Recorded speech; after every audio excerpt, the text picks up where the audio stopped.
تسبیح، اور اس ناول کو تحریر کیا ہے بیہ علی نے۔ آصف کے گھر پر اجمل اور کاشف موجود تو تھے، مگر ان کے چہروں پر آج اداسی تھی۔ ایک دوسرے سے ناراض سے لگ رہے تھے۔ کوئی کسی سے بات کرنے کو تیار ہی نہ تھا۔ جب اس کی ماں چائے دینے کے واسطے کمرے میں آئی تو ان کے اترے چہرے، اداس نظریں اور بکھری سوچوں کو دیکھ کے پریشان ہو گئی۔ ان کا خیال تھا کہ اس کی آمد پر ضرور کچھ نہ کچھ کہیں گے، مگر جب یہ سکوت نہ ٹوٹا تو اس نے خود ہی سوال کر ڈالا، تم سب اس قدر غمگین کیوں ہو؟ ان کے پاس اس سوال کا کوئی جواب نہ تھا۔ شاید وہ خود بھی اس بات سے لا علم تھے کہ ان کی اداسی کی وجہ کیا ہے۔ بہادر سے ملنے کے بعد وہ اس وجہ کو تلاش کرنے کی کوشش میں تھے، جو اس قدر معصوم بچوں کو بھی نڈر بنا کے سینکڑوں انسانوں کے قتل پہ مجبور کر دیتے ہیں۔ مولانا صاحب سے ملنے کے باوجود وہ مطمئن نہ ہوئے۔ کئی روز سے وہ ان سے ملنے بھی نہ گئے تھے۔ ان کے دلوں میں عجیب سا خوف بیٹھا ہوا تھا۔ لوگوں کی زندگیاں چھن جانے کا خوف، کسی کے اجڑنے کا خوف، ملک کی تباہی کا خوف، بربادی کا خوف، اور جانے کتنے خوفوں نے انہیں جکڑ لیا تھا۔ پہل تو وہ ایک دوسرے کا مذاق اڑاتے رہے، مگر وقت گزرنے کے ساتھ بہادر نے انہیں واقعی خوف زدہ کر دیا۔ بیٹا، تم سب خاموش کیوں ہو؟ کچھ تو بولو۔ تم لوگوں کی خاموشی میرے دل میں عجیب سے وسوسے پیدا کر رہی ہے۔ یہ خاموشی ہمیشہ طوفان کا پیش خیمہ بنتی ہے۔ ہمارے ملک میں پہلے ہی خون کا طوفان امڈ ہوا ہے، اور کسی طوفان کے ہم متحمل نہیں ہو سکتے۔ آصف نے آخر لب کھولے۔ ماں جی سب آپ کو تنگ کرنے کو ڈرامہ کر رہے ہیں۔ چلو اب سیدھے ہو جاؤ، ورنہ میری پیاری ماں پاگل ہو جائے گی۔ چلو چلو۔ سب ہنس دیے، جیسے وہ واقعی ایکٹنگ کر رہے تھے۔ انہیں ہنستا مسکراتا دیکھ کے اسے تسلی ہو گئی، اور انہیں چائے پینے کا کہہ کر کمرے سے باہر چلی آئی۔ آصف نے اب ان کی خبر لی۔ کب تک یوں منہ لٹکائے بیٹھے رہو گے؟ چھوڑو یہ سوچنا ووچنا، چائے پیو چائے۔ سب نے چائے پینا شروع کر دی۔ آصف نے انہیں سمجھایا کہ جلد ہی ٹینس سچویشن ختم ہو جائے گی اور سب کچھ ٹھیک ہو جائے گا، مگر یہ بات اپنی جگہ تھی کہ بہادر سے ملنے کے بعد انہیں اس حقیقت کا سامنا ہو گیا تھا کہ واقعی بچے اور نوجوان سینکڑوں لوگوں کی جانیں لے رہے ہیں۔ اس واقعے سے قبل تو صرف انہوں نے سن رکھا تھا، مگر جب کسی حقیقت کو قریب سے دیکھ لیا جائے تو اس سے نظریں چرانا مشکل ہو جاتا ہے۔ کبھی بم دھماکے صرف سننے یا ٹی وی پر دیکھنے کی حد تک تھے، مگر بہادر اس بات کی دلیل تھا کہ موت کسی بھی شخص کے بہت قریب ہو سکتی ہے۔ وہ نالاں تھے خود سے، کیونکہ وہ کسی کے لیے کچھ نہ کر پا رہے تھے۔ حالات، حکمران، ناانصافیوں کو وہ اس صورتحال کا ذمہ دار ٹھہرا رہے تھے۔ قاری صاحب کی موجودگی کبھی بہادر کے لیے باعث مسرت ہوا کرتی تھی، مگر اب ان کی باتیں، ان کی موجودگی اسے تکلیف دے رہی تھی۔ ادھر قاری صاحب اسے جہاد کی قدر و فضیلت کا درس دے رہے تھے، تو ادھر اس کے کانوں میں کاشف کے الفاظ گونج اٹھتے، ایک بے گناہ انسان کا قتل پوری انسانیت کا قتل ہے۔ وہ الجھ کے رہ گیا تھا، خود سے سوال کر رہا تھا، کیا ہم جہاد کر رہا ہے؟ کیا ہم جہاد نہیں کر رہا؟ کیا ہم قاتل بننے جا رہا ہے؟ کیا ہم لوگوں کو دکھی کرتے ہیں؟ کیا ہم بے حیائی کو ختم کر رہے ہیں؟ وہ ان سوالوں میں ڈوبا ہوا تھا کہ اس کے کانوں میں قاری صاحب کے الفاظ پڑے، ہم اس ملک سے برائی اور بے حیائی کو ختم کر کے دم لے گا۔ ہم کو اس وقت تک لڑنا ہوگا جب تک بے حیا موجود ہے۔ بہادر کو پڑھنے کا شوق تھا، کچھ بننے کی تمنا تھی، مگر حالات کی ستم ظریفی کہ وہ ان کے ہاتھ لگ گیا۔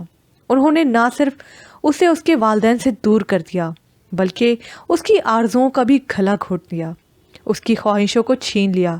وہ سوچ رہا تھا، جب اسے اغوا کیا گیا تو وہ معصوم تھا، مگر اب وہ اس قدر نڈر ہو گیا ہے کہ اوروں کی زندگیاں چھیننے سے بھی نہیں ڈرتا۔ وقت نے اسے کیا سے کیا بنا دیا تھا۔ وہ کس قدر مجبور ہے کہ دل کی بات کسی کو بتا بھی نہیں سکتا۔ اس کی قسمت میں صرف مرنا اور مارنا لکھ دیا گیا ہے۔ قاری صاحب درس دے رہے تھے اور وہ اکبر کے ساتھ اپنی الجھی سوچوں کو شیئر کرنے کا سوچ کے آہستہ سے بولا۔ اکبر نے کان اس کے قریب کرتے ہوئے کہا، کیا بات ہے؟ اس نے پوچھا، کیا ہم یہ سب ٹھیک کر رہا ہے؟ اس نے چہرہ تو قاری صاحب کی جانب ہی رکھا اور آہستہ سے بولا، کیا؟ جہاد تو اور کیا غلط کر رہا ہے؟ تم پاگلوں جیسا بات کیوں کرتا ہے؟ اس کا جواب سن کے اسے یقین ہو گیا کہ کوئی بھی اس کی بات نہیں سمجھ سکے گا، اس لیے خاموش ہو گیا۔ جو ہی قاری صاحب نے اپنی بات ختم کی، انہیں فائرنگ کے لیے بلایا گیا۔ سب لڑکے باری باری اٹھ کے فائرنگ رینج کی طرف چل دیے۔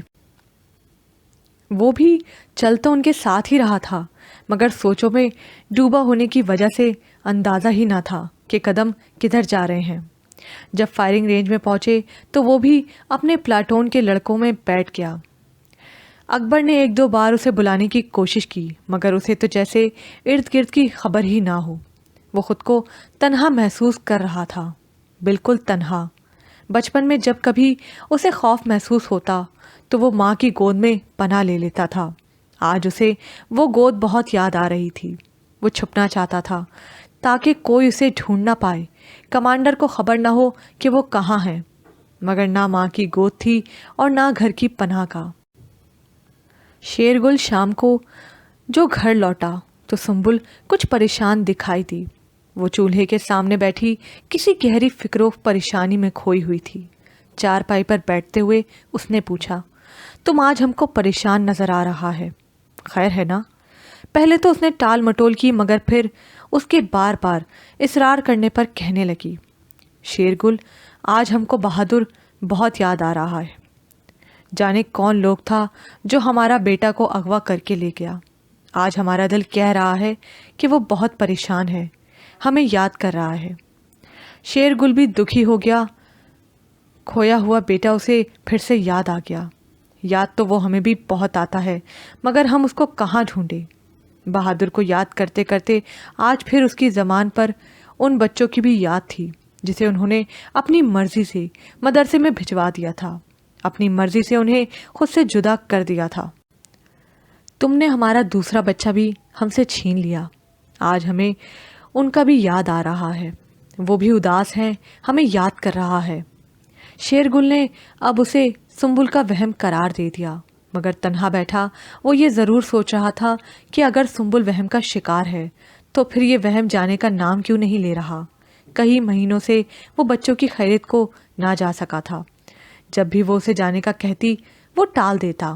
آج اس نے بیوی کی حالت دیکھی تو فیصلہ کیا کہ وہ قاری صاحب سے ملنے ضرور جائے گا، بچوں کو دیکھ کے آئے گا، مگر ابھی اس نے اس کا تذکرہ سنبل سے نہ کیا تاکہ واپسی پر وہ اسے بچوں کی خیر بات بتا کے حیران کر سکے۔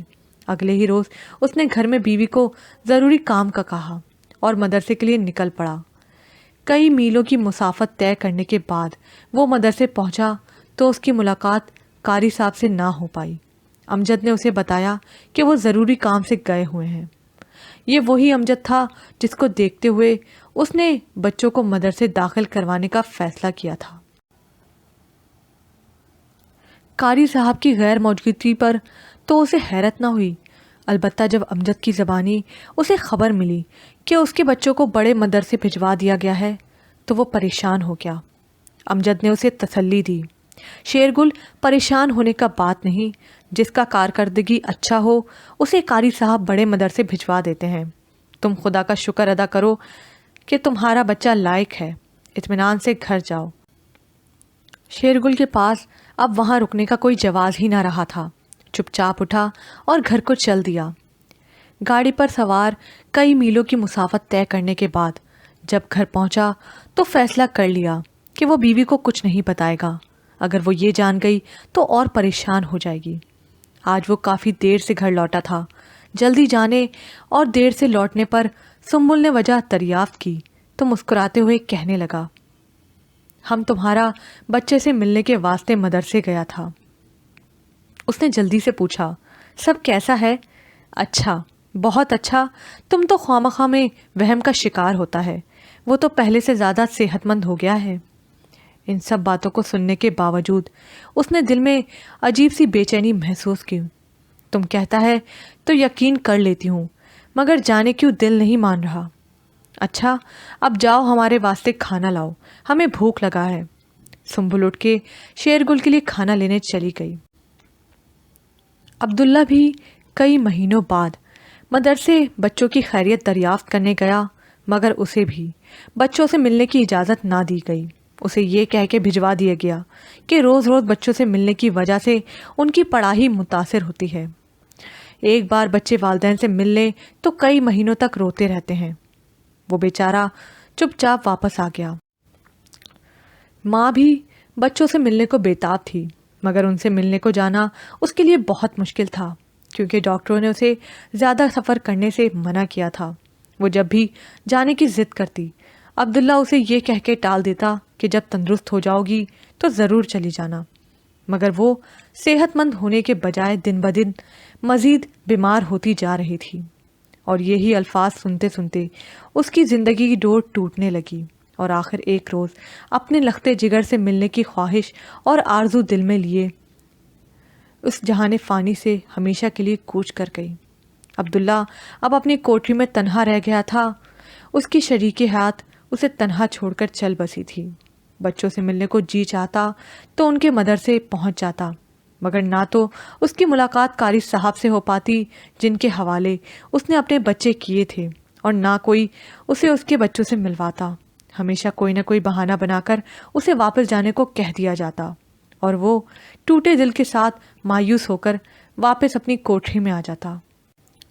پہل تو وہ ہر ہفتے بعد بچوں سے ملنے جایا کرتا تھا اور ہمیشہ سب سے مل کے آتا تھا۔ 1-2 سال تک تو اسے کوئی مشکل کا سامنا نہ ہوا، مگر پھر بیوی کے بہت زیادہ بیمار رہنے کی وجہ سے وہ ان سے ملنے نہ جا سکا، اور جب گیا تو اسے بچے نہ ملے۔ کوٹری میں تنہا بیٹھے وہ یہ سوچتا رہتا، آخر یہ کیسی تعلیم ہے جس کو حاصل کرنے میں بچے والدین سے بچھڑ جاتے ہیں۔ ان کے ملنے سے ان کی تعلیم متاثر ہوتی ہے۔ اس نے تو اپنے بچوں کو دینی تعلیم کے لیے داخل کروایا تھا، وہ دین جس نے والدین کی خدمت کا حکم دیا ہے، جس نے ان کو پیار سے دیکھنے کا ثواب ایک حج کے برابر رکھا ہے، جس نے انہیں اف تک کہنے سے منع فرمایا ہے، مگر وہ تو اس سے جدا ہو گئے تھے۔ اس نے تو سوچا تھا وہ دین بھی سیکھ جائیں گے اور بھوکا پیٹ بھی بھر پائیں گے۔ ان کی بھوک مٹاتے مٹاتے وہ آج ان کو شکلوں کو بھی ترس گیا ہے۔ جب اس کے پاس تھے تو بھوک ضرور تھی، مگر انہیں جی بھر کے دیکھ تو پاتا تھا۔ کئی روز وہ کوٹری میں بھوکا پیاسا پڑا رہتا، کیونکہ اب اس سے محنت مزدوری نہ ہوتی تھی۔ کچھ بیوی کی جدائی نے اور کچھ بچوں سے بچھڑنے کے غم نے اسے بیمار کر دیا تھا۔ نکاہت اور کمزوری کی وجہ سے کام نہ کر پاتا۔ اس کے 7 بچے تھے، مگر اس کی دیکھ بھال، عیادت اور خبر گیری کو کوئی ایک بھی نہ تھا، اور اس کا قصوروار وہ خود کو ٹھہراتا۔ کالج گراؤنڈ میں آصف دوستوں کے ساتھ حکومتی ناانصافیوں کا ذکر چھیڑے بیٹھا تھا کہ اسے سامنے اسلم آتا دکھائی دیا۔ اسلم اس کے اسکول کے زمانے کا دوست تھا۔ میٹرک تک دونوں نے تعلیم اکٹھے حاصل کی، مگر اس کے بعد دونوں نے الگ الگ کالجز میں ایڈمیشن لے لیا۔ آج وہ 5 سال بعد اسے ملنے آیا تھا۔ اسلم کافی دیر سے اسے تلاش کر رہا تھا، مگر وہ اسے ڈھونڈ نہ پایا۔ ابھی بھی آصف نہیں اسے دیکھا تو وہاں سے اٹھ کر اس کی طرف آیا۔ آصف کو دیکھ کر وہ بہت خوش ہوا، اور دونوں بڑی گرم جوشی سے ایک دوسرے کے گلے ملے، اور پھر آصف اسے کاشف اور اجمل کے پاس لے آیا۔ اس نے اس کا تعارف اجمل اور کاشف سے کرواتے ہوئے کہا، یہ میرا اسکول فرینڈ اسلم۔ میٹرک کے بعد ہم دونوں نے اپنی راہیں الگ کر لی تھیں۔ دونوں نے باری باری اس سے ہاتھ ملایا۔ کاشف جلدی سے کینٹین پر گیا اور 4 کپ چائے کا آرڈر دے آیا۔ چند ہی منٹوں میں چائے ان کے پاس تھی۔ سب نے مل کے چائے نوش کی۔ کافی دیر ادھر ادھر کی ہانکتے رہے، ملکی حالات پر افسوس کرتے رہے۔ اچانک آصف نے اس سے آنے کی وجہ دریافت کی، اور پھر آج ادھر کا چکر کیسے لگا لیا؟ یقیناً کسی کام سے آئے ہوگے۔ اسلم نے افسردہ سا چہرہ بناتے ہوئے جواب دیا، آیا تو کام سے ہی تھا مگر کام نہ ہو سکا۔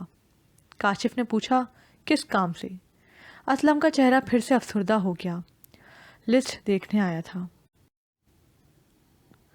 ابھی اس نے بات مکمل نہ کی تھی کہ وہ تینوں ہنسنے لگے۔ انہیں یوں اچانک ہنستے دیکھ کر وہ حیران و پریشان ہو گیا۔ نہ تو اس نے کوئی ایسی حرکت کی تھی اور نہ کوئی اچھوتی بات، پھر ان کا یوں ہنسے چلے جانا اس کی سمجھ سے باہر تھا۔ اسے اس حالت میں دیکھ کر آصف بولا، یار تم پریشان مت ہو، کیونکہ یہ نہ تو تم پہ ہنس رہے ہیں اور نہ تمہاری کسی بات پہ، یہ دونوں تو تمہاری قسمت کا مذاق اڑا رہے ہیں، جس نے تمہارے ساتھ مذاق کیا۔ آصف کی باتوں نے اسے اور فرطہ حیرت میں ڈال دیا۔ میرے پلے تمہاری باتیں نہیں پڑ رہی، آصف نے بات کو آسان الفاظ میں بیان کرتے ہوئے کہا۔ یار سیدھی سی بات ہے، ہم جانتے ہیں تمہارے ساتھ کیا ہوا ہے۔ تم نے ایجوکیٹرز کے لیے اپلائی کیا ہوگا، لسٹ میں نام بھی آیا ہوگا، مگر جب دوبارہ لسٹ آویزہ ہوئی تو تم اڑ چکے تھے۔ اسلم نے جواب دیا، ہاں یہی ہوا ہے، کیا تم نے بھی اپلائی کیا تھا؟ کاشف نے ہنستے ہوئے جواب دیا، یار ہم اس مذاق کا حصہ بننے سے بچ گئے، تھینک گاڈ۔ اجمل نے اس کی شرمندگی کو محسوس کرتے ہوئے اسے دلاسا دیا، یار اسلم تم شرمندہ یا پریشان کیوں ہوتے ہو؟ یہ اس ملک کا قانون ہے، کالا قانون، یہاں تو گنگا الٹی بہتی ہے۔ بڑے بوڑھوں کو کہنا ہے جو سوئے وہ کھوئے، مگر آج یہ غلط ثابت ہو گیا، اب تو جو سوئے وہ پائے کا دور ہے، کھونے کے لیے سونا لازم نہیں۔ آصف نے کہا، رشوت، سفارش اور چاپلوسی وہ کنجیاں ہیں جن سے یہاں تالے کھولے جاتے ہیں۔ عقل و ہنر سے بنائی گئی چابی کسی کام نہیں آتی، جتنا مرضی زور لگاؤ تالا کھلنے کا نام ہی نہیں لیتا۔ جن کے پاس ان تینوں میں سے کسی بھی ایک کنجی موجود ہے وہ بآسانی تالا کھول کر اندر داخل ہو جاتے ہیں۔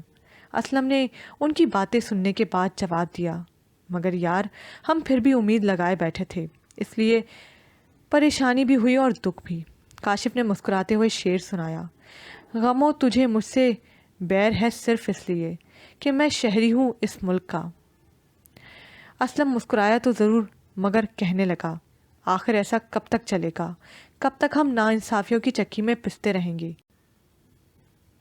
آصف نے کہا، یار یہ ناانصافیاں تو ہمارے ملک اور اس قوم کا مقدر ہیں، ہمیں تو اب ان کا عادی ہو جانا چاہیے۔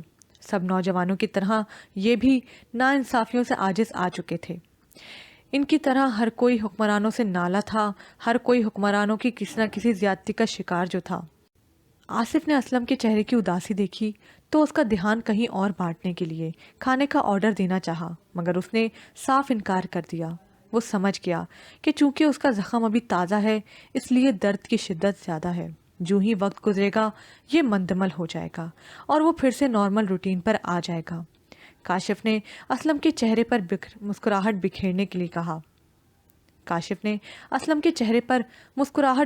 کے لیے کہا، یار افسردہ مت ہو، مرنا اس عوام کا مقدر ہے۔ کوئی بم دھماکوں سے مر رہے ہیں تو کوئی ظلم سے، کوئی بے روزگاری، غربت و افلاس، اور کوئی بھوک سے تو کوئی ناانصافی سے۔ باقی کے بچے کچے بیماریوں کی نظر ہو جاتے ہیں۔ جب مرنا مقدر میں لکھ دیا گیا ہے تو کھا پی کر مرو۔ اتنا کہہ کر وہ کینٹین کی طرف چل دیا۔